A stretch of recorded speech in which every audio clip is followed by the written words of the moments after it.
नमस्कार दोस्तों, मैं जावित्री प्रजापति आप सबका अपने यूट्यूब चैनल जावित्री भजन गीत में स्वागत करती हूँ। आज मैं आप सबके लिए बहुत ही सुंदर उठान गीत लेके आई हूँ कृष्ण कन्हैया का। अगर आप सबको मेरा वीडियो अच्छा लगे तो मेरे वीडियो को लाइक, शेयर और सब्सक्राइब करना ना भूलिए।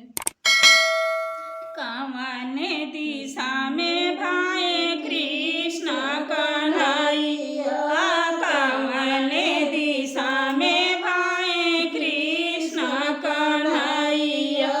सासु जो आई है देवता मनन को, सासु जो आई है देवता मनन को। जाते समैया सासु मांग लगिने गवा, जाते समैया सासु मांग लगिने गवा।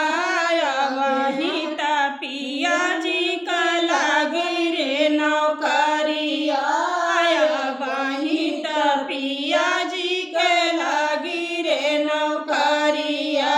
कवन दिशा में भाए कृष्ण कन्हैया, कवन दिशा में भाए कृष्ण कन्हैया।